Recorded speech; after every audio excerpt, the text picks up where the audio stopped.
Lisa McKenzie has used just about everything from marijuana to cocaine, meth, acid, speed, and OxyContin. But it wasn't until the Marshfield woman started using heroin that she realized she needed help fast.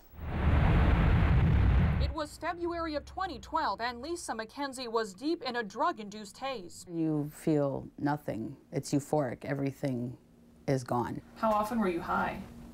Just about all day, every day. The heroin addict had already lost custody of her two oldest children to drugs. Her youngest son, Hunter, had been in and out of foster care until 2 years ago. But none of that mattered if she couldn't get her fix. I chose just about every single drug over all three of my children. Until one day when someone turned her in at work. The only time I ever thought about, oh my goodness, I'm going to lose my child because of heroin, is when I lost my job and had to put myself in a treatment. It was the first step toward recovery after 18 years of dependence and self-destruction. But just when she thought she was getting her life back on track. The doctor came in, she asked my roommate to leave. She looked at me and she said, "Lisa, you have hepatitis C." And I said, "No, I don't." And she said, "Yes, you do. Did you share needles?" I said, "Never." Lisa learned all of the works, like spoons and cotton, not just needles, can spread disease. We have these things that are bottle caps. They're called cookers as well. Scott Stokes is working to protect and educate drug users before it's too late, like Lisa's case. He works at LifePoint in Wausau, a clean needle exchange program.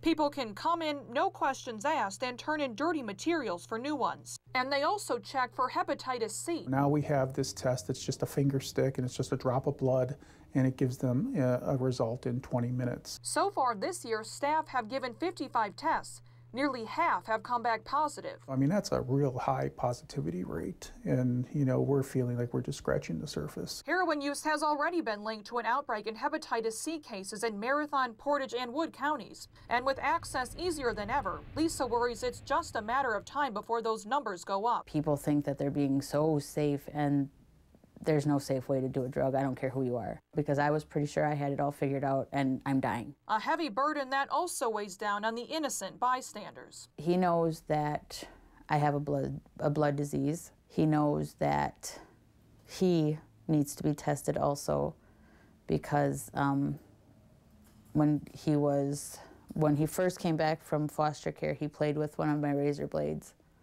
before I knew I had it.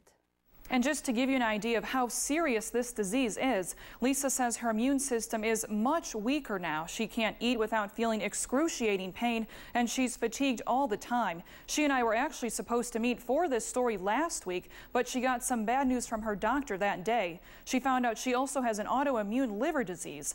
The good news, Lisa has been sober now for 7 months and says she has a great support system to make sure she doesn't relapse.